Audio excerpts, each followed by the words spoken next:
ಇತ್ತೀಚಿನ ದಿನಗಳಲ್ಲಿ ನಿಮ್ಮಲ್ಲಿ ಏನಾದ್ರೂ ಈ ಹೊಸ ಬದಲಾವಣೆ ಕಾಣಿಸ್ತಾ ಇದೆಯಾ? ಕಾಲಲ್ಲಿ ಜುಮ್ ಅನ್ನೋದು, ಚುಚ್ಚಿದಂಗ ಆಗೋದು, ಮರಗಟ್ಟುವಂತಹದ್ದು, ಸ್ವಲ್ಪ ದೂರ ನಡೆದ ತಕ್ಷಣ ಒಂಥರ ಶಾಕ್ ಬರೋದು, ಕಾಲ್ ಸೋತ್ ಹೋಗುವಂತಹದ್ದು. ಅದೇ ತರ ಕೈಯಲ್ಲಿ ಜುಮ್ ಬರೋದು, ಮರಗಟ್ಟೋದು. ಮುಂಚೆ ಕೆಲಸ ಮಾಡ್ತಾ ಇದ್ದೆ, ಎತ್ತುತ್ತಾ ಇದ್ದೆ ಭಾರ, ಸ್ವಲ್ಪ ಎತ್ತಿದ ತಕ್ಷಣ ನನಗೆ ಕೈ ಸೋತ್ ಹೋಗ್ಬಿಡುತ್ತೆ, ಸಾಮಾನು ಇಟ್ಬಿಡೋಣ ಅಂತ ಅನ್ಸ್ಬಿಡುತ್ತೆ ಅನ್ನುವಂತಹ ಭಾವನೆ ಆಗ್ತಿದ್ಯಾ? ಇದು ನರ ದೌರ್ಬಲ್ಯ ಅಥವಾ ನರಗಳಲ್ಲಿ ವೀಕ್ನೆಸ್ ನ ಲಕ್ಷಣ. ಇದು ಎಲ್ಲರಿಗೂ ವಯಸ್ಸಾದ್ಮೇಲೆ ಬರುತ್ತೆ ಅಂತ ಹಲವಾರು ಜನ ಅನ್ಕೊಂಡಿರ್ತಾರೆ. ಆದ್ರೆ ಅದು ಸಂಪೂರ್ಣ ಸತ್ಯ ಅಲ್ಲ. ಹೆಚ್ಚಿನ ಜನರಿಗೆ ಸರಿಯಾದ ಆಹಾರ, ನಮ್ಮ ಪಥ್ಯದಲ್ಲಿ 7 ಪೋಷಕಾಂಶಗಳು, 7 ಆಹಾರಗಳನ್ನ ಅನುಸರಿಸೋದ್ರಿಂದ, ಅಳವಡಿಸ್ಕೊಳ್ಳೋದ್ರಿಂದ ಇದನ್ನ ಸರಿಪಡಿಸ್ಕೊಳ್ಳಿಕ್ಕೆ ಸಾಧ್ಯ. ಅದರ ಜೊತೆಗೆ ಹೇಗೆ ಯಾವ ಅಭ್ಯಾಸಗಳಿಂದ ನರಗಳನ್ನ ನಾವು ಸುರಕ್ಷಿತವಾಗಿ ಇಟ್ಕೋಬಹುದು ತಿಳ್ಕೋಬೇಕು ಅಂದ್ರೆ ವಿಡಿಯೋನ ಕೊನೆ ತನಕ ನೋಡಿ. ಸುಲಭ ಉದಾಹರಣೆಗಳಿಂದ ನಾವೆಲ್ಲ ಒಟ್ಟಿಗೆ ಕಲಿತಾ ಹೋಗೋಣ. ನಮಸ್ಕಾರ, ನಾನು ನಿಮ್ಮ orthopaedic surgeon doctor Kishan Bhagwat.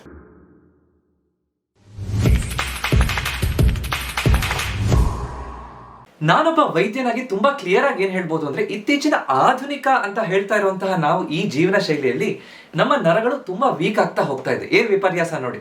ಆದ್ರೆ ಇದನ್ನ ಬರ್ದೇ ಇರೋ ರೀತಿಯಲ್ಲಿ ನೋಡ್ಕೋಬೇಕು ಅಥವಾ ಇದನ್ನ ಗುಣಪಡಿಸಬೇಕು ಅಂತಂದ್ರೆ ಕೇವಲ ಮಾತ್ರೆ, ಔಷಧಿ, ಇಂಜೆಕ್ಷನ್ ಕೊಟ್ಟು ಇದನ್ನ ಸರಿಪಡಿಸಲಿಕ್ಕೆ ಸಂಪೂರ್ಣವಾಗಿ ಸಾಧ್ಯ ಇಲ್ಲ.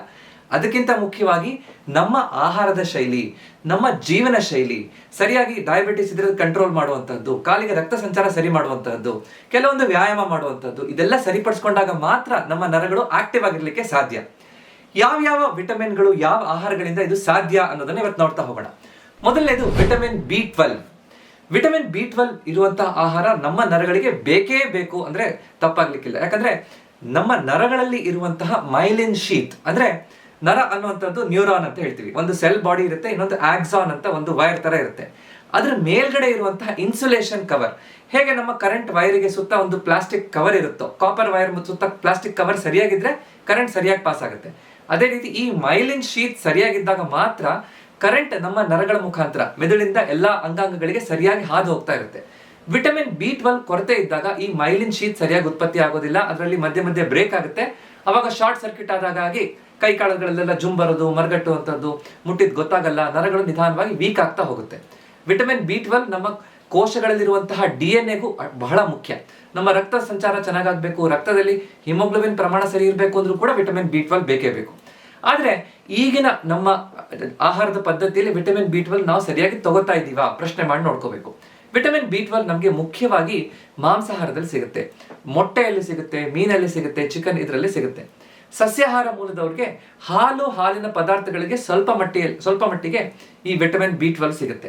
ಆಹಾರದಲ್ಲಿ ಕೆಲವೊಂದಿಷ್ಟು ತಿಂಡಿಗಳಲ್ಲಿ ಕೃತಕವಾಗಿ B12 ಅನ್ನ ಫುಡ್ ಫೋರ್ಟಿಫಿಕೇಶನ್ ಅಂತ ಅದನ್ನ ಸೇರಿಸಿರ್ತಾರೆ. ಅದನ್ನ ತಗೊಂಡ್ರು ನಮ್ಗೆ ಅನುಕೂಲ ಆಗುತ್ತೆ. ಕೆಲವೊಮ್ಮೆ ನಮ್ಮ ದೇಹದಲ್ಲಿ ಜಠರದಲ್ಲಿರುವಂತಹ ಗುಡ್ ಗಟ್ ಬ್ಯಾಕ್ಟೀರಿಯಾನ ಪ್ರಚೋದನೆ ಮಾಡ್ಲಿಕ್ಕೆ, ಅದನ್ನ ಚೆನ್ನಾಗಿ ನಮ್ಮ ಜಠರವನ್ನ ಸರಿಯಾಗಿ ಇಟ್ಕೊಳ್ಳುವಂತಹ ಬ್ಯಾಕ್ಟೀರಿಯಾನ ನಾವು ಕರೆಕ್ಟ್ ಆಗಿ ಇಟ್ಕೊಂಡ್ರು ಕೂಡ ನಮ್ಮ ದೇಹದಲ್ಲೂ ಕೆಲವೊಂದಿಷ್ಟು ವಿಟಮಿನ್ B12 ಉತ್ಪತ್ತಿ ಆಗ್ಲಿಕ್ಕೆ ಅನುಕೂಲ ಆಗುತ್ತೆ. ಸೊ ಈ ಆಹಾರಗಳನ್ನ ನಾವು ತಗೋತಾ ಇದೀವಾ ನೋಡ್ಬೇಕು. ಚೆಕ್ ಮಾಡ್ಕೊಂಡು ನೋಡಿದಾಗ ವಿಟಮಿನ್ B12 ಕಡಿಮೆ ಇದ್ರೆ ಅದರ ಸಪ್ಲಿಮೆಂಟ್ಗಳು ಕೆಲವೊಮ್ಮೆ ಅವಶ್ಯಕತೆ ಬೀಳ್ಬಹುದು, ಮುಖ್ಯವಾಗಿ ಸಸ್ಯಾಹಾರಿ ಮೂಲದವರಿಗೆ. ಅದಕ್ಕಿಂತ ಜಾಸ್ತಿ ಇಂಪಾರ್ಟೆಂಟ್ ಅಂದ್ರೆ ಕೆಲವೊಂದು ಪಚನ ಕ್ರಿಯೆಯಲ್ಲಿ ತೊಂದರೆ ಇರುವಂತವ್ರಿಗೆ, ತುಂಬಾ ಗ್ಯಾಸ್ಟ್ರಿಕ್ ನನಗೆ ತೊಂದರೆ ಇದೆ ಅಂತ ಗ್ಯಾಸ್ಟ್ರಿಕ್ ಮಾತ್ರೆ ತಗೋತಾ ಇರುವಂತವ್ರಿಗೆ, ಅವರಿಗೆ ಈ ಸ್ಟಮಕ್ ಅಲ್ಲಿರುವಂತಹ ಆಸಿಡ್ ಏರುಪೇರಾದಾಗ ನಮ್ಮ ವಿಟಮಿನ್ B12 ನಮ್ಮ ಆಹಾರದಲ್ಲಿ ಇದ್ರೂ ಅದು ಸರಿಯಾಗಿ ಹೀರ್ಕೊಳ್ಳೋದಿಲ್ಲ. ಸೊ ಅದಕ್ಕೋಸ್ಕರ ನಮ್ಮ ಆಹಾರದಲ್ಲಿ ಸರಿಯಾಗಿ ವಿಟಮಿನ್ B12 ಪೂರೈಕೆ ಆಗ್ಬೇಕು. ನಮ್ಮ ಜಠರವನ್ನ ನಾವು ಕರೆಕ್ಟ್ ಆಗಿ ನೋಡ್ಕೊಳ್ಳುವಂಥದ್ದು ಬಹಳ ಮುಖ್ಯ. ಸೊ ವಿಟಮಿನ್ B12 ಸರಿಯಾಗಿದ್ರೆ ನಮ್ಮ ನರಗಳ ಮೇಲೆ ಇರುವಂತಹ ಕವರ್, ಇನ್ಸುಲೇಷನ್ ಚೆನ್ನಾಗಿರುತ್ತೆ. ಅಷ್ಟೇ ಸಾಕ? ಖಂಡಿತ ಇಲ್ಲ. ನಮ್ಮ ನರಗಳಿಗೆ ಶಕ್ತಿ ಬೇಕು. ಇದಕ್ಕೆ ನಮ್ಮ 2ನೇ ಪೋಷಕಾಂಶ ವಿಟಮಿನ್ B1, ಥೈಯಮಿನ್ ಅತ್ಯವಶ್ಯಕ. ನಮ್ಮ ನರಗಳಿಗೆ ಎನರ್ಜಿ ಬೇಕು ಅಂತಂದ್ರೆ, ಈಗ ಉದಾಹರಣೆಗೆ ಒಂದು ನರಗಳು ಅನ್ನುವಂಥದ್ದು ನಮ್ಮ ದೇಹದಲ್ಲಿ ಒಂದು ಸಾವಿರಾರು ಹೊಸ ಮೊಬೈಲ್ ಫೋನ್ಗಳು ಬ್ಯಾಟ್ರಿ ಇದ್ದಂಗಿದೆ ಅಂತ ತಿಳ್ಕೊಳ್ಳಿ. ಆ ಮೊಬೈಲ್ ಫೋನ್ ಹಂಗೆ ಕೆಲಸ ಮಾಡುತ್ತಾ? ಹೊಸ ಫೋನ್ ಇದ್ರೆ ಏನಾಗಬೇಕು? ಕರೆಕ್ಟ್ ಆಗಿ ನಾವು ಆ ಕೆಲಸ ಮಾಡ್ಬೇಕು ಮೊಬೈಲ್ ಅಂತಂದ್ರೆ ಅದನ್ನ ಚಾರ್ಜ್ ಮಾಡಬೇಕು. ಹೇಗೆ ಈ ಚಾರ್ಜರ್ ನಮ್ಮ ಮೊಬೈಲ್ಗಳನ್ನ ಚಾರ್ಜ್ ಮಾಡುತ್ತೋ, ಅದ್ರಲ್ಲಿ ಬ್ಯಾಟ್ರಿಯಲ್ಲಿ ಶಕ್ತಿಯನ್ನು ಹೆಚ್ಚು ಮಾಡುತ್ತೋ, ಅದೇ ರೀತಿ ವಿಟಮಿನ್ B1 ಅನ್ನುವಂಥದ್ದು ನಮ್ಮ ನರಗಳಿಗೆ ಶಕ್ತಿಯನ್ನ ಕೊಡುತ್ತೆ. ನಾವು ತಿಂದಿರುವಂತ ಆಹಾರ ಗ್ಲೂಕೋಸ್ ಮೆಟಬಲೈಸ್ ಆಗಿ ನರಗಳಿಗೆ ಶಕ್ತಿಯನ್ನ ಬರೋ ರೀತಿಯಲ್ಲಿ ಮಾಡಬೇಕು ಅಂದ್ರೆ ಥೈಯಮಿನ್ ಬಹಳ ಮುಖ್ಯ, ವಿಟಮಿನ್ B1 ಬಹಳ ಮುಖ್ಯ. ಈಗಿನ ಆಧುನಿಕ ಪ್ರಪಂಚದಲ್ಲಿ ನಾವೆಲ್ಲ ತುಂಬಾ ಪಾಲಿಶ್ ಮಾಡಿರುವಂತಹ ಅಕ್ಕಿ, ಎಲ್ಲ ರಿಫೈನ್ಡ್ ಅಂತ ಎಲ್ಲ ಪರಿಷ್ಕರಿಸಿದಂತಹ ಆಹಾರವನ್ನ ತಗೋತಾ ಇದೀವಿ. ಇದರಲ್ಲಿ ವಿಟಮಿನ್ B1 ತುಂಬಾ ಕಡಿಮೆ ಇರುತ್ತೆ. ನಮ್ಗೆ ವಿಟಮಿನ್ B1 ಆಹಾರದಿಂದ ಬೇಕು ಅಂತಂದ್ರೆ ಈ ಸಿರಿ ಧಾನ್ಯಗಳನ್ನ, ಪಾಲಿಶ್ ಮಾಡದೇ ಇರುವಂತಹ ಇಡೀ ಧಾನ್ಯಗಳನ್ನ ಬಳಸಬೇಕು. ಕೆಂಪಕ್ಕಿ, ಬ್ರೌನ್ ರೈಸ್ ಅಥವಾ ಪಾಲಿಶ್ ಕಡಿಮೆ ಮಾಡಿರುವಂತಹ ಅಕ್ಕಿ ತಿಂದ್ರೆ ಒಳ್ಳೆಯದು. ಇಡೀ ಗೋಧಿಯನ್ನ ಬಳಸೋದ್ರಿಂದ, ಹೆಚ್ಚು ಬೀನ್ಸ್ ಅಥವಾ ಬೇರೆ ಬೇಳೆ ಕಾಳುಗಳನ್ನ ಬಳಸೋದ್ರಿಂದ ಅದರಲ್ಲೂ ವಿಟಮಿನ್ B1 ಇರುತ್ತೆ. ಸೂರ್ಯಕಾಂತಿ ಬೀಜದಲ್ಲಿ ವಿಟಮಿನ್ B1 ಇರುತ್ತೆ. ಶೇಂಗಾ ಪೀನಟ್ಸ್ ಅಲ್ಲಿ ವಿಟಮಿನ್ B1 ಇರುತ್ತೆ. ಸೊ ಇದನ್ನ ಸರಿಯಾಗಿ ನಮ್ಮ ಆಹಾರದಲ್ಲಿ ಅನುಸರಿಸ್ಕೊಳ್ಳುವಂಥದ್ದು, ಅಳವಡಿಸ್ಕೊಳ್ಳುವಂಥದ್ದು ಬಹಳ ಮುಖ್ಯ. ಅದನ್ನ ಮಾಡೋದ್ರಿಂದ ವಿಟಮಿನ್ B1 ನಮ್ಮ ನರಗಳಿಗೆ ಶಕ್ತಿ ಸಿಗುತ್ತೆ, ನರಗಳು ವೀಕ್ ಆಗೋದಿಲ್ಲ. ಇಲ್ಲ ಅಂತಂದ್ರೆ ನಮಗೆ ಬೇಗ ಪೆರಿಫೆರಲ್ ನ್ಯೂರೋಪತಿ ಅಂತ ಹೇಳ್ತೀವಿ. ಅಂದ್ರೆ ನಮ್ಮ ನರಗಳು ಸಣ್ಣ ವಯಸ್ಸಿನಲ್ಲೇ ಕೈಕಾಲೆಲ್ಲ ಸುಸ್ತಾಗೋದು, ಮಾಂಸಖಂಡಗಳು ಕರೆಕ್ಟ್ ಆಗಿ ರಿಫ್ಲೆಕ್ಸಸ್ ವರ್ಕ್ ಆಗೋದಿಲ್ಲ, ಕೈಕಾಲೆಲ್ಲ ಜುಂಬರೋದು, ಚುಚ್ಚದಂಗ ಆಗೋದು, ಮರಗಟ್ಟುವಂತಹ ಭಾವನೆ, ಸ್ವಲ್ಪ ದೂರ ನಡೆದ ತಕ್ಷಣ ನನಗೆ ಸೋತೋಗ್ಬಿಡುತ್ತೆ, ಕುತ್ಕೋಬೇಕು ಅನ್ಸುತ್ತೆ, ಈ ಎಲ್ಲ ತೊಂದರೆಗಳು ಕಾಣಿಸ್ತಾ ಹೋಗುತ್ತೆ. ಸೊ ಈಗ ಶಕ್ತಿ ಬೇಕು ನರಗಳಿಗೆ ಅಂತ ಗೊತ್ತಾಯ್ತು. ಆದ್ರೆ ನರಗಳು ಒಂದ್ರ ಜೊತೆ ಒಂದು ಕಮ್ಯುನಿಕೇಟ್ ಮಾಡೋದು ಹೇಗೆ? ಮುಂದಿನ ಪೋಷಕಾಂಶ ನೋಡೋಣ. ಮೂರನೇ ಆಹಾರ ಮತ್ತು ಪೋಷಕಾಂಶ ವಿಟಮಿನ್ B6 ಪಿರಿಡಾಕ್ಸಿನ್ ಅಂತ ಹೇಳ್ತೀವಿ. ಈಗ ಒಂದು ನರ ಇನ್ನೊಂದು ನರಕ್ಕೆ ಕಾನ್ಸ್ಟೆಂಟ್ ಆಗಿ ಟಚ್ ಅಲ್ಲಿ ಇರುತ್ತೆ. ನಾವು ಮಾತಾಡ್ಬೇಕಾದ್ರೆ ನನ್ಗೆ ಯಾರಾದ್ರೂ ಒಬ್ರು ಮುಟ್ಟಿದ್ರೆ ಅಥವಾ ಚುಚ್ಚಿದ್ರೆ ಗೊತ್ತಾಗ್ಬೇಕು ಅಂತಂದ್ರೆ ಆ ನರಗಳು ಒಂದರಿಂದ ಒಂದು ಮೆದುಳಿಗೆ ಹೋಗ್ಬೇಕು. ನಂತರ ಆ ಸಿಗ್ನಲ್ಗಳು ಒಂದರಿಂದ ಒಂದು ನರಕ್ಕೆ ಕಮ್ಯುನಿಕೇಶನ್ ಯಾವಾಗೂ ಆಗ್ತಾನೆ ಇರುತ್ತೆ. ಈ ರೀತಿ ಸಿಗ್ನಲ್ಗಳು ಒಂದ್ ಕಡೆಯಿಂದ ಒಂದ್ ಕಡೆ ಹೋಗ್ಬೇಕು ಅಂದ್ರೆ ನ್ಯೂರೋ ಟ್ರಾನ್ಸ್ಮಿಟರ್ ಅಂತ ಒಂದು ಕೆಮಿಕಲ್ ಒಂದ್ ನರದಿಂದ ಇನ್ನೊಂದು ನರಕ್ಕೆ ಸಿಗ್ನಲ್ ಅನ್ನ ಕೊಡ್ತಾ ಹೋಗುತ್ತೆ. ಆ ಸಿಗ್ನಲ್ ಸರಿಯಾಗಿರ್ಬೇಕು ಅಂದ್ರೆ ವಿಟಮಿನ್ B6 ಸರಿಯಾಗಿರ್ಬೇಕು. ನಮ್ಮ ದೇಹದಲ್ಲಿ ವಿಟಮಿನ್ B6 ಅಂಶ ಕಡಿಮೆ ಆದ್ರೆ ಈ ಸಹಜವಾಗಿ ಈ ಸಿಗ್ನಲ್ ಒಂದಕ್ಕೊಂದು ಗೊತ್ತಾಗೋದಿಲ್ಲ, ತಾಳಮೇಳ ಇರೋದಿಲ್ಲ. ಆವಾಗ ನರಗಳಲ್ಲಿ ವೀಕ್ನೆಸ್ ಆಗೋದು, ಜುಮ್ ಬರೋದು, ಸೆಳೆತ ಬರೋದು, ನನಗೆ ಬೇಗ ಸುಸ್ತಾಗೋದು, ಈ ಎಲ್ಲ ತೊಂದರೆಗಳು ಕಾಣಿಸ್ಕೊತಾ ಹೋಗ್ಬೋದು. ಉದಾಹರಣೆಗೆ ಒಂದು ಕಮ್ಯುನಿಕೇಶನ್ ಅಂದ್ರೆ ನಮ್ಮ ಹಿಂದಿನ ಕಾಲದಲ್ಲಿ ಪೋಸ್ಟ್ ಆಫೀಸ್ ಇತ್ತು. ಈಗ ಯಾರು ಹೆಚ್ಚು ಪೋಸ್ಟ್ ಆಫೀಸ್ ಉಪಯೋಗಿಸಲ್ಲ. ಆದ್ರೆ ಆ ಉದಾಹರಣೆ ಯೋಚನೆ ಮಾಡಿ ನೋಡೋಣ. ಒಂದು ಪೋಸ್ಟ್ ಆಫೀಸಿಗೆ ನೀವು ಲೆಟರ್ ಬರೆದಾಗ ಕರೆಕ್ಟ್ ಆಗಿರೋ ಅಡ್ರೆಸ್ಸಿಗೆ ಅಲ್ಲಿ ಪೋಸ್ಟ್ ಆಫೀಸಿಗೆ ಹೋಗಿ ಅಲ್ಲಿಂದ ಪೋಸ್ಟ್ ಮ್ಯಾನ್ ಹೋಗಿ ಅಲ್ಲಿ ಯಾವ ಮನೆಗೆ ಹೋಗ್ಬೇಕು ಅಲ್ಲಿಗೆ ತಲುಪಿಸ್ತಾ ಇದ್ದ.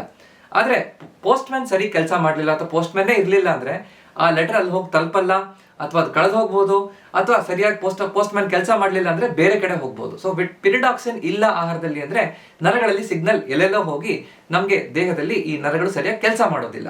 ಸೊ ವಿಟಮಿನ್ B6 ಪಿರಿಡಾಕ್ಸಿನ್ ಯಾವ ಆಹಾರದಿಂದ ಸಿಗುತ್ತೆ? ಬಾಳೆಹಣ್ಣಲ್ಲಿ ಸಿಗುತ್ತೆ, ಆಲೂಗಡ್ಡೆಯಲ್ಲಿ ಸಿಗುತ್ತೆ, ಕಾಳುಗಳು ಈ ಕಾಬುಲಿ ಚನಾ, ಚಿಕ್ ಪೀಸ್ ಅದರಲ್ಲೇ ಸಿಗುತ್ತೆ. ಜೊತೆಗೆ ಈ ನಮ್ಮ ಫಿಶ್ ಮತ್ತು ಚಿಕನ್ ಅಲ್ಲಿ ಚೆನ್ನಾಗಿ ಸಿಗುತ್ತೆ. ಮೆಂತೆ ಸೊಪ್ಪು ಮತ್ತು ಹಸಿರು ಸೊಪ್ಪುಗಳಲ್ಲಿ ಸಿಗುತ್ತೆ. ಸೊ ಇದೆಲ್ಲ ಆಹಾರವನ್ನ ನಾವು ಸರಿಯಾಗಿ ಆಹಾರದಲ್ಲಿ ತಗೊಳ್ಳೋದ್ರಿಂದ ನ್ಯೂರೋ ಟ್ರಾನ್ಸ್ಮಿಟರ್ ಸರಿಯಾಗಿರುತ್ತೆ. ನಮ್ಮ ದೇಹದಲ್ಲಿ ನರಗಳು ಕರೆಕ್ಟ್ ಆಗಿ ಒಂದಕ್ಕೊಂದು ಕಮ್ಯುನಿಕೇಟ್ ಮಾಡಿ ಬಹಳ ಚೆನ್ನಾಗಿ ಕೆಲಸ ಮಾಡುತ್ತೆ, ಫಾಸ್ಟ್ ಆಗಿ ಸರಿಯಾಗಿ ಕೆಲಸ ಮಾಡ್ಲಿಕ್ಕೆ ಅನುಕೂಲ ಆಗ್ತಾ ಹೋಗುತ್ತೆ. ನಾಲ್ಕನೇ ಮುಖ್ಯ ಆಹಾರ ಮತ್ತು ಪೋಷಕಾಂಶ ವಿಟಮಿನ್ D. ಹೆಚ್ಚಿನ ಜನ ವಿಟಮಿನ್ D ಅಂದ ತಕ್ಷಣ ಮೂಳೆಗಳ ಆರೋಗ್ಯಕ್ಕೆ ಬೇಕು, ಬೇರೆದಕ್ಕೇನೋ ಅವಶ್ಯಕತೆ ಇದೆಯಾ ಅಂತ ಯೋಚನೆ ಮಾಡ್ತಿರ್ತಾರೆ. ಖಂಡಿತ ನಮ್ಮ ಮಾಂಸಖಂಡಗಳು, ನರಗಳು ಎಲ್ಲ ಚೆನ್ನಾಗಿ ಕೆಲಸ ಮಾಡಬೇಕು ಅಂದ್ರೆ ವಿಟಮಿನ್ D ಅಷ್ಟೇ ಅವಶ್ಯಕ. ವಿಟಮಿನ್ D ನಮ್ಮ ನರಗಳಲ್ಲಿರುವಂತಹ ಉರಿಯೂತವನ್ನ ಕಡಿಮೆ ಮಾಡುತ್ತೆ. ನರಗಳು ಸರಿಯಾಗಿ ಕೆಲಸ ಮಾಡಬೇಕು ಅಂತಂದ್ರೆ ವಿಟಮಿನ್ D ಬೇಕೇ ಬೇಕು.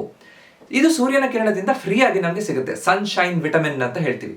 ಅಂದ್ರೆ ನಾವು ಬೆಳಗ್ಗೆ ಎದ್ದಾಗ ಬೆಳಗ್ಗೆ ಒಂದು 8 ರಿಂದ 10 ಗಂಟೆ ಆ ಸಮಯದ ಸೂರ್ಯನ ಬೆಳಕಿನಲ್ಲಿ ಒಂದು 15 ನಿಮಿಷ ಆದ್ರೂ ನಾವು ಹೋದ್ರೆ ನಮ್ಮ ಚರ್ಮದಲ್ಲಿ ಇರುವಂತಹ ಕೆಮಿಕಲ್ಗಳಲ್ಲಿ ಆ ಸೂರ್ಯನ ಕಿರಣ ಬಿದ್ರೆ ದೇಹದಲ್ಲೇ ವಿಟಮಿನ್ D ಉತ್ಪತ್ತಿ ಆಗುತ್ತೆ. ಆದ್ರೆ ಸಾಮಾನ್ಯವಾಗಿ ಭಾರತೀಯ ಜನರಲ್ಲಿ 70% ಜನರಲ್ಲಿ ವಿಟಮಿನ್ D ಕೊರತೆ ಇದೆ ಅಂತ ವೈಜ್ಞಾನಿಕವಾಗಿ ಸಂಶೋಧನೆ ಹೇಳುತ್ತೆ. ಸೊ ಅದಕ್ಕೋಸ್ಕರ ವಿಟಮಿನ್ D ನಾವು ಸರಿಯಾಗಿ ಆಹಾರದಲ್ಲೂ ಕೂಡ ತಗೋಬೇಕು. ಆಹಾರದಲ್ಲಿ ಹೇಗೆ ಸಿಗುತ್ತೆ? ಇದು ಫ್ರೀಯಾಗಿ ವಿಟಮಿನ್ D ನಾವು ಬೆಳಗ್ಗೆ ಹೊತ್ತು ವಾಕಿಂಗ್ ಸೂರ್ಯನ ಕಿರಣದಲ್ಲಿ ಮಾಡಬೇಕು. ಅದರ ಜೊತೆಗೆ ಆಹಾರದಲ್ಲಿ ಕೆಲವೊಂದಿಷ್ಟು ಮಶ್ರೂಮ್ಗಳಲ್ಲಿ, ಸೂರ್ಯನ ಕಿರಣದ ಮೇಲೆ ಬಿದ್ದಿರುವಂತಹ ಮಶ್ರೂಮ್ಗಳಲ್ಲಿ ಇರುತ್ತೆ. ಫೋರ್ಟಿಫೈಡ್ ಕೃತಕವಾಗಿ ಸೇರಿಸಿರುವಂತಹ ಹಾಲಲ್ಲಿ ಮತ್ತು ಕೆಲವೊಂದಿಷ್ಟು ಆಹಾರದ ಪದಾರ್ಥಗಳಲ್ಲಿ ಇರುತ್ತೆ. ಮೊಟ್ಟೆಯ ಒಳಭಾಗದಲ್ಲಿ ಹಳದಿ ಬಣ್ಣದಲ್ಲಿ ವಿಟಮಿನ್ D ಇರುತ್ತೆ. ಫ್ಯಾಟಿ ಫಿಶ್ ಅಲ್ಲಿ ವಿಟಮಿನ್ D ಇರುತ್ತೆ. ಸೊ ಇದನ್ನ ಯಾರಿಗೆ ತಗೊಳಕ್ ಆದ್ರೂ ಕೂಡ ತಗೊಂಡ್ರೂ ಕೂಡ ನನ್ನ ವಿಟಮಿನ್ D ಕಡಿಮೆ ಇದೆ ಅಂದ್ರೆ ಕೆಲವೊಂದು ಸಪ್ಲಿಮೆಂಟ್ಸ್ ಗಳನ್ನು ತಗೊಳ್ಳೋದ್ರಿಂದ ವಿಟಮಿನ್ D ಪೂರೈಕೆಯನ್ನು ಕರೆಕ್ಟ್ ಆಗಿ ಮಾಡಬಹುದು. ಆವಾಗ ನಮ್ಮ ನರಗಳು, ಮಾಂಸಖಂಡ, ಮೂಳೆ ಎಲ್ಲದೂ ಚೆನ್ನಾಗಿರುತ್ತೆ. ನಾವು ಹೇಳ್ದಾಗೆ ದೇಹ ಕೇಳಲಿಕ್ಕೆ ಅನುಕೂಲ ಆಗ್ತಾ ಹೋಗುತ್ತೆ. ಐದನೇ ಮುಖ್ಯವಾದಂತಹ ಪೋಷಕಾಂಶ ವಿಟಮಿನ್ E. ನಮ್ಮ ನರಗಳಲ್ಲಿ ಮತ್ತು ದೇಹದಲ್ಲಿ ಎಲ್ಲಾ ಅಂಗಾಂಗಗಳಲ್ಲೂ ಪ್ರತಿದಿನ ಆಕ್ಸಿಡೇಟಿವ್ ಸ್ಟ್ರೆಸ್ ಅಂತ ಆಗ್ತಾ ಇರುತ್ತೆ. ಅಂದ್ರೆ ಫ್ರೀ ರಾಡಿಕಲ್ ಆಮ್ಲಜನಕ ನಮ್ಮ ದೇಹದಲ್ಲಿರುವಂತಹ ಕೋಶಗಳನ್ನೇ ಡ್ಯಾಮೇಜ್ ಮಾಡ್ತಾ ಹೋಗುತ್ತೆ. ಅದೇ ರೀತಿ ನರಗಳು ಕೂಡ ಡ್ಯಾಮೇಜ್ ಆಗ್ತಾ ಹೋಗುತ್ತೆ. ಇದನ್ನ ತಡಿಲಿಕ್ಕೆ ನಮ್ಗೆ ಯಾರಾದ್ರೂ ಒಬ್ರು ಕಾಪಾಡ್ಲಿಕ್ಕೆ, ನಮಗೆ ಹೇಗೆ ಪೊಲೀಸ್ ಬೇಕೋ, ನಮ್ಮ ದೇಶಕ್ಕೆ ಆರ್ಮಿ ಈ ತರ ಆರ್ಮ್ ಫೋರ್ಸಸ್ ಬೇಕೋ, ಅದೇ ತರ ನಮ್ಗೆ ಆಂಟಿ ಆಕ್ಸಿಡೆಂಟ್ ಅಂತಂದ್ರೆ ಆಕ್ಸಿಡೇಟಿವ್ ಸ್ಟ್ರೆಸ್ ಇಂದ ಕಾಪಾಡ್ಲಿಕ್ಕೆ ಯಾರಾದ್ರೂ ಬೇಕು. ಇದು ವಿಟಮಿನ್ E ಬಹಳ ಚೆನ್ನಾಗಿ ಮಾಡುತ್ತೆ. ವಿಟಮಿನ್ E ಸರಿಯಾಗಿದ್ರೆ ಈ ತರ ಆಮ್ಲಜನಕ ನಮ್ಮ ನರಗಳಿಗೆ ತೊಂದರೆ ಕೊಡದೇ ಇರೋ ರೀತಿಯಲ್ಲಿ ನೋಡ್ಕೊಳ್ಳಿಕ್ಕೆ ಸಾಧ್ಯ. ಉದಾಹರಣೆಗೆ ನಿಮ್ಮ ಹತ್ರ ಒಂದು ಸೈಕಲ್ ಇದೆ ಅಂತ ತಿಳ್ಕೊಳ್ಳಿ.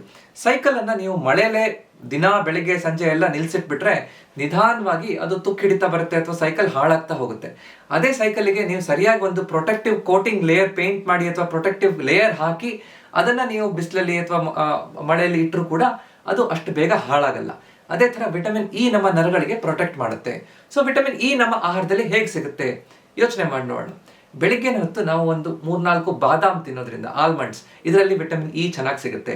ಅದರ ಜೊತೆಗೆ ಈ ಶೇಂಗಾ, ಕೆಲವೊಂದಿಷ್ಟು ಡ್ರೈ ಫ್ರೂಟ್ಸ್ಗಳನ್ನು ತಗೊಳ್ಳೋದ್ರಿಂದ, ಅವೊಕ್ಯಾಡೋ ಹಣ್ಣಲ್ಲಿ ಸಿಗುತ್ತೆ, ಸೂರ್ಯಕಾಂತಿ ಬೀಜದಲ್ಲಿ ಸಿಗುತ್ತೆ. ಸೊ ಕೆಲವೊಂದಿಷ್ಟು ಸೊಪ್ಪುಗಳಲ್ಲಿ, ಮುಖ್ಯವಾಗಿ ಮೆಂತೆ ಸೊಪ್ಪು, ಇದರಲ್ಲೆಲ್ಲ ವಿಟಮಿನ್ ಇ ಚೆನ್ನಾಗಿ ಸಿಗುತ್ತೆ.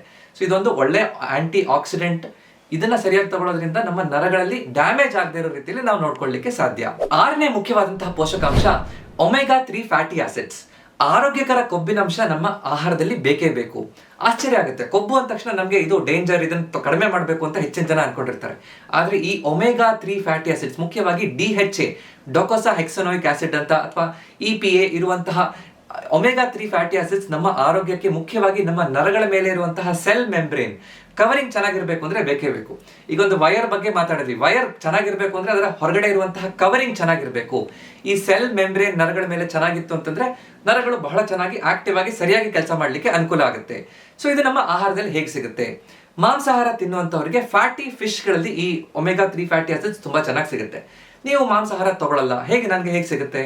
ಅಕ್ರೋಡ್ ಅನ್ನು ತಿನ್ಬಹುದು. ಅರ್ಧ ಭಾಗ ಅಕ್ರೋಡ್ 3-4 ಪೀಸ್ ತಿನ್ನೋದ್ರಿಂದ ನನಗೆ ಚೆನ್ನಾಗಿ ದಿನಕ್ಕೆ ಬೇಕಾಗಿರುವಂತಹದ್ರಲ್ಲಿ ಅರ್ಧಕ್ಕಿಂತ ಹೆಚ್ಚು ಒಮೆಗಾ 3 ಫ್ಯಾಟಿ ಆಸಿಡ್ ಸಿಗುತ್ತೆ. ಅಗಸೆ ಬೀಜ, ಚಿಯಾ ಬೀಜದಲ್ಲಿ ಈ ಒಮೆಗಾ 3 ಫ್ಯಾಟಿ ಆಸಿಡ್ ಚೆನ್ನಾಗಿ ಸಿಗುತ್ತೆ. ಸೊ ಈ ರೀತಿಯಾಗಿ ನಾವು ಕರೆಕ್ಟ್ ಆಗಿ ಆಹಾರದಲ್ಲಿ ನಾವು ಹೇಗೆ ಒಮೆಗಾ 3 ಫ್ಯಾಟಿ ಆಸಿಡ್ಸ್ ಅನ್ನ ತಗೋಬಹುದು ಅನ್ನೋದನ್ನ ಅರ್ಥ ಮಾಡ್ಕೋಬೇಕು. ಈ ನಮ್ಮ ಒಮೆಗಾ 3 ಫ್ಯಾಟಿ ಆಸಿಡ್ಸ್ ಆರೋಗ್ಯಕರ ಕೊಬ್ಬಿನಂಶ ಚೆನ್ನಾಗಿದ್ರೆ ನಮ್ಮ ಮೆದುಳು, ನರಮಂಡಲ ಎಲ್ಲದೂ ಆರೋಗ್ಯವಾಗಿರ್ಲಿಕ್ಕೆ ಅನುಕೂಲ ಮಾಡಿಕೊಡುತ್ತೆ. 7ನೇ ಮುಖ್ಯವಾದಂತಹ ಪೋಷಕಾಂಶ ಮ್ಯಾಗ್ನೀಷಿಯಂ. ಮ್ಯಾಗ್ನೀಷಿಯಂ ನಮ್ಮ ನರ ಮತ್ತು ಮಾಂಸಖಂಡ ಎರಡಕ್ಕೂ ಬೇಕೇ ಬೇಕು. ಅದು ಸರಿಯಾಗಿ ಮಾಂಸಖಂಡಗಳು ಕಾಂಟ್ರಾಕ್ಟ್ ಆಗಿದ್ದು ರಿಲ್ಯಾಕ್ಸ್ ಆಗಬೇಕು ಅಂತಂದ್ರೆ, ನರಗಳಲ್ಲಿ ಸರಿಯಾಗಿ ನರ್ವ್ ಟ್ರಾನ್ಸ್ಮಿಷನ್ ಸರಿಯಾಗಿ ಆಗಬೇಕು ಅಂದ್ರೆ ಮ್ಯಾಗ್ನೀಷಿಯಂ ಅತ್ಯವಶ್ಯಕ ಅಂತ ಹೇಳ್ತೀವಿ. ಈಗ ಉದಾಹರಣೆಗೆ ಒಂದು ಕಾರ್ ಇದೆ ಅಂತ ತಿಳ್ಕೊಳ್ಳಿ. ನಿಮ್ಮ ಕಾರಲ್ಲಿ ಆಕ್ಸಿಲರೇಷನ್ ಅಂದ್ರೆ ಫಾಸ್ಟ್ ಹೋಗುವಂತಹ ಪೆಡಲ್ ತುಂಬಾ ಚೆನ್ನಾಗಿದೆ, ಬಹಳ ಚೆನ್ನಾಗಿ ಫಾಸ್ಟ್ ಆಗಿ ಹೋಗ್ತಾ ಇರುತ್ತೆ. ಆದ್ರೆ ಬ್ರೇಕ್ ಸರಿ ಇಲ್ಲ ಅಂತಂದ್ರೆ ನಿಮ್ ಕಾರ್ ಹೋಗಿ ಆಕ್ಸಿಡೆಂಟ್ ಆಗೇ ಆಗುತ್ತೆ. ಸೊ ಅದಕ್ಕೋಸ್ಕರ ನಮ್ಮ ನರಗಳಿಗೆ, ಮಾಂಸಖಂಡಗಳಿಗೆ ಬ್ರೇಕ್ ಆಗಿ ಈ ಮ್ಯಾಗ್ನೀಷಿಯಂ ಕೆಲಸ ಮಾಡುತ್ತೆ. ಅಂದ್ರೆ ಕಾಂಟ್ರಾಕ್ಟ್ ಆಗಿರುವಂತದ್ದು ಫ್ರೀ ಆಗಿ ರಿಲ್ಯಾಕ್ಸ್ ಆಗಕ್ಕೆ. ಮ್ಯಾಗ್ನೀಷಿಯಂ ಕೊರತೆ ಇದ್ದ ತಕ್ಷಣ ನಮ್ಮ ಮಾಂಸಖಂಡಗಳು ಸಡನ್ ಆಗಿ ಹಿಡ್ಕೊಳ್ಳುವಂಥದ್ದು, ಕ್ರಾಂಪ್ಸ್ ಬರೋದು, ಮೀನ್ ಖಂಡದಲ್ಲಿ ಒಂಥರ ಹಿಡ್ಕೊಂಡ್ಬಿಟ್ಟಿದೆ, 1-2 ನಿಮಿಷ ಚೆಂಡು ಬಂತು, ಆ ಭಾವನೆ ಬಂದ್ಬಿಡುತ್ತೆ.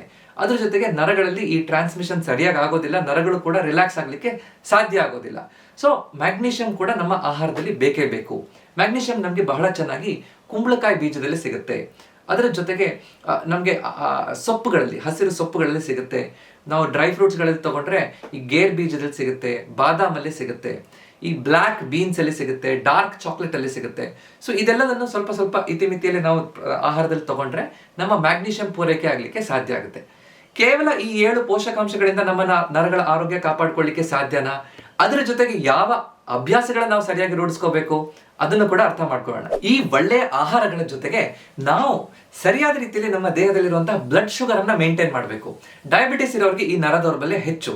ಅದಕ್ಕೋಸ್ಕರ ನಿಮ್ಗೆ ಪ್ರೀ ಡಯಾಬಿಟಿಸ್ ಇದ್ರೆ ಬ್ಲಡ್ ಶುಗರ್ ಚೆಕ್ ಮಾಡ್ಕೊಂಡು ಸರಿ ಇದೆಯಾ ಇಲ್ಲ ನೋಡ್ಕೊಳ್ಳಿ. ಅದ್ರ ಜೊತೆಗೆ ಸರಿಯಾಗಿ ಬ್ಯಾಲೆನ್ಸ್ಡ್ ಆಹಾರವನ್ನ ತಗೊಳ್ಳೋದು ಬಹಳ ಮುಖ್ಯ. ಅಂದ್ರೆ ನಾನೀಗ ಈ ಪೋಷಕಾಂಶಗಳೆಲ್ಲ ಬೇಕು ಅಂತ ಹೇಳಿದೆ, ಒಂದು ದಿನದಲ್ಲಿ ನಾನು ಇದನ್ನ ತಿಂದೆ ನನಗೆ ಆರಾಮಾಗ್ಲಿಲ್ಲಲ್ಲ, ಆ ತರ ಆಗೋದಿಲ್ಲ.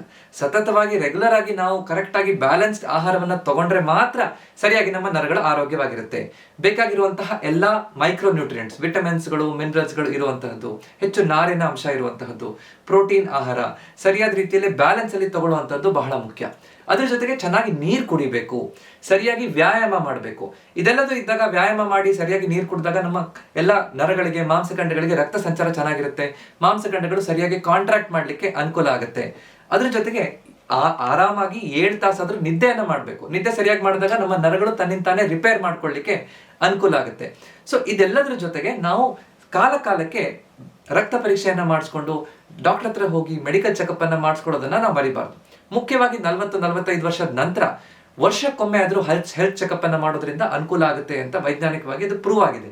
ಸೊ ಅದಕ್ಕೋಸ್ಕರ ಹೆಚ್ಚಿನ ಜನರಿಗೆ ವಿಟಮಿನ್ B12, ವಿಟಮಿನ್ ಡಿ ಕಡಿಮೆ ಇದೆ ಅಂತಂದ್ರೆ, ತೊಂದರೆ ಇದ್ರೆ, ಸಮಸ್ಯೆ ಇದ್ರೆ ಹೋಗಿ ಅದರ ರಕ್ತ ಪರೀಕ್ಷೆ ಮಾಡಿಸ್ಕೊಂಡು ಕರೆಕ್ಟ್ ಆಗಿ ಸಪ್ಲಿಮೆಂಟ್ ತಗೊಳ್ಳೋದ್ರಿಂದ, ಅದಕ್ಕೆ ಬೇಕಾಗಿರುವಂತಹ ರೆಮಿಡಿಯಲ್ ಮೆಜರ್ ಅಂದ್ರೆ ಏನ್ ಬೇಕು ನೈಸರ್ಗಿಕವಾಗಿ ಆದ್ರೂ ಕೂಡ ಏನ್ ಬೇಕು ಅದನ್ನ ಸರಿಯಾಗಿ ಮಾಡೋದ್ರಿಂದ ನಾವು ಕರೆಕ್ಟ್ ಆಗಿ ನಮ್ಮ ಆರೋಗ್ಯವನ್ನ ಕಾಪಾಡ್ಕೊಳ್ಳೋಕೆ ಅನುಕೂಲ ಆಗುತ್ತೆ. ಪ್ರತಿನಿತ್ಯ ಫ್ರೀ ಆಗಿ ವಾಟ್ಸ್ಆಪ್ ಅಲ್ಲಿ ಎಲ್ಲರಿಗೂ ನಾನು ಕಳಿಸ್ತಾ ಇರುವಂತಹ ಆರೋಗ್ಯದ ಮಾಹಿತಿ, ಹೆಲ್ತ್ ಟಿಪ್ಸ್ ನಿಮ್ಗೆ ಸಿಗ್ತಾ ಇಲ್ವಾ?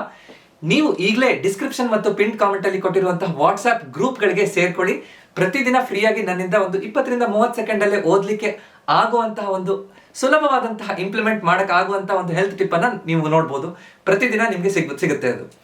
ಅದ್ರ ಜೊತೆಗೆ 40 ವರ್ಷ ಮೇಲ್ಪಟ್ಟಂತವರು ನಿಮ್ಮ ಆರೋಗ್ಯವನ್ನ ಚೆನ್ನಾಗಿ ಇಟ್ಕೋಬೇಕು, ಮಂಡಿ ನೋವು ಇದ್ರೆ ಮಂಡಿ ನೋವು ಕಡಿಮೆ ಮಾಡ್ಕೋಬೇಕು, ಸದೃಢವಾಗಿ ನಾನು 60-70 ವರ್ಷ ಆದ್ಮೇಲೂ ಆಕ್ಟಿವ್ ಆಗಿರ್ಬೇಕು ಡಾಕ್ಟ್ರೆ ಅಂತ ಇರುವಂತವರು, ನಾನು ಪ್ರತಿ ವಾರ ಮಾಡ್ತಾ ಇರುವಂತಹ ಸ್ಟ್ರಾಂಗ್ ನೀಸ್ ಫಾರ್ ಲೈಫ್, ಜೀವನದಾದ್ಯಂತ ಬಲಿಷ್ಠ ಮೊಣಕಾಲ್ಗಳನ್ನ ಹೇಗೆ ಕಾಪಾಡ್ಕೋಬೇಕು ಅನ್ನುವಂತ ಉಚಿತ ಕನ್ನಡ ವೆಬಿನಾರ್ಗೆ ಸೇರ್ಕೊಳ್ಳಿ.